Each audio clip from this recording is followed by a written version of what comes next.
اولاد ماں باپ کے لیے مغفرت کی دعا کر رہا ہے، اولاد شرک و بدعات سے دور ہے، اولاد حرام خوری سے دور ہے اور اللہ سے دعا کرتا ہے، تو اس اولاد کی دعا ماں باپ کے حق میں قبول ہوتی ہے۔ اس لیے ہم اپنی اولاد کو نیک بنائیں، ہم اپنی اولاد کو صالح بنائیں، تاکہ ہم مر جائیں تو ہماری اولاد ہمارے حق میں فائدہ مند ثابت ہو سکے۔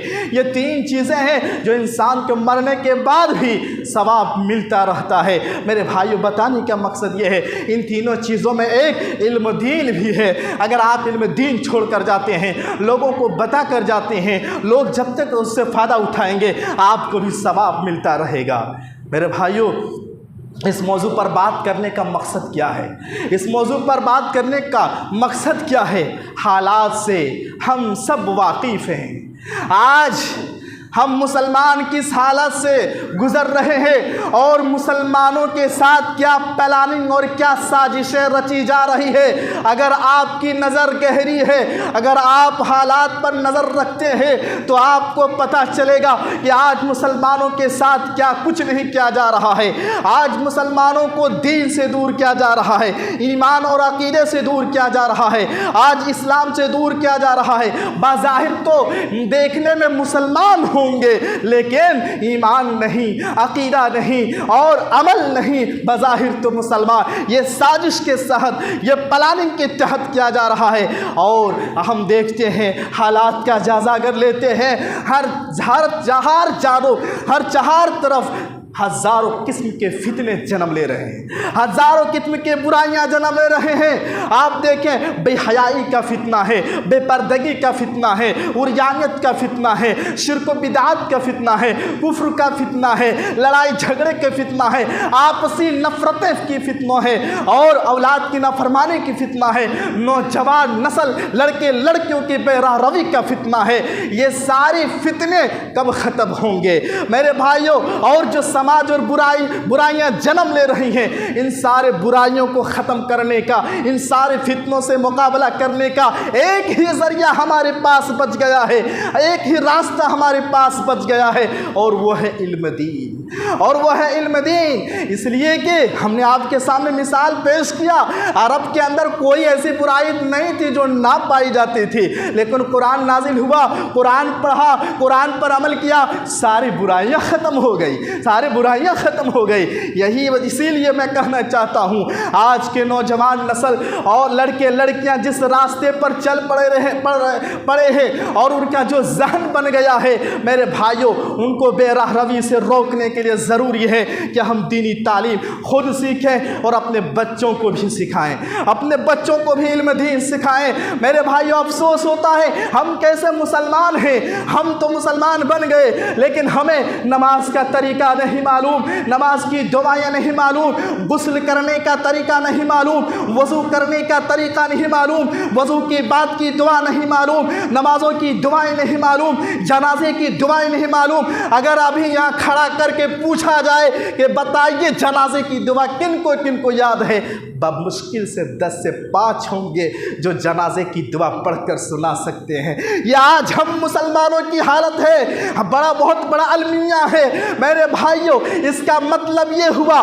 آج تک ہم نے جو مردوں کو دفن کیا ہے، چاہے ہمارے باپ رہے ہوں، ہماری مائیں رہی ہوں، ہمارے رشتہ دار رہے ہوں، ہمارے بھائی رہے ہوں، ہمارے محلے کے احباب رہے ہوں، اس کا مطلب یہ ہوا ہم نے بغیر دعا میں اس کو دفن کر دیا، ہم نے بغیر دعا میں اسے دفن کر دیا، ہم نے جنازے کی دعا نہیں پڑھی، ہمارے باپ تھے، ماں تھی، بہن تھی، بھائی تھے، بغیر دعا پڑھے دفن کر دیے۔ اور حالت اگر یہی رہی، اگر ہم نے علم دین کو عام نہیں کیا تو یاد رکھو ہم بھی جب مریں گے ہماری اولاد بھی بغیر دعا میں ہمیں دفن کر دیں گے۔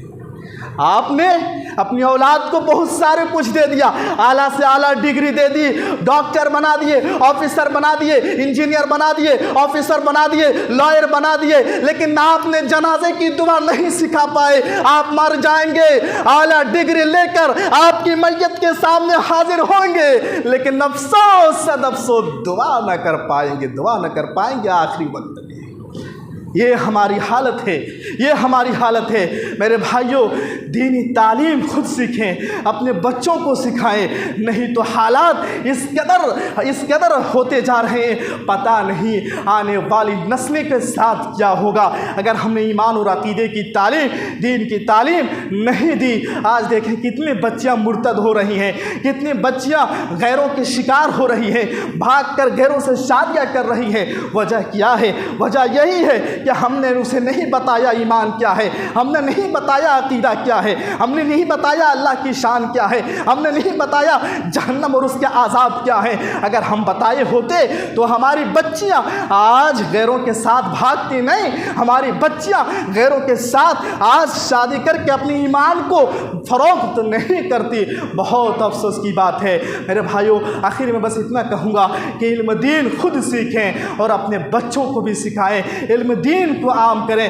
جہاں ہم لاکھوں ہزاروں روپیہ دنیاوی تعلیم پر خرچ کرتے ہیں، ہم دینی تعلیم پر بھی خرچ کریں، دینی تعلیم پر بھی دھیان دیں۔ یاد رکھو، جو آپ اپنے بچوں پر خرچ کریں گے دینی تعلیم میں، وہی فائدہ مند ہوں گے، وہی ثابت ہوں گے۔ ہمارے اندر آج علم دین کی اہمیت اور وقت نہیں ہے جتنا عصری تعلیم کی اہمیت اور وقت ہمارے نزدیک ہے۔ یہی وجہ ہے ہم دیکھتے ہیں کہ اسکول اگر 7 بجے کھلتا ہے تو ماں باپ پورے ریڈی کر کے اچھے سے اسکول کی یونیفارم پہنا کر وقت پر اسے اسکول پہنچاتے ہیں، گاڑیوں کا انتظام کرتے ہیں یا خود جاتے ہیں بچوں کو دنیاوی تعلیم دلانے کے لیے۔ لیکن جب مکتب بھیجنے کی باری آتی ہے، آپ خود آ کر جائزہ لے لیں، آپ خود آ کر جائزہ لے لیں، اس کی کوئی فکر نہیں ہمارا بچہ مکتب جا رہا ہے یا نہیں، راستے میں کھیل رہا ہے یا مکتب پہنچا ہی نہیں، کس لباس میں پہن کے جا رہا ہے، کس لباس میں آ رہا ہے۔ آپ دیکھیں گے تو بہت افسوس ہوگا، یہ لباسیں ایسے پہنا کر مکتب بھیجتے ہیں۔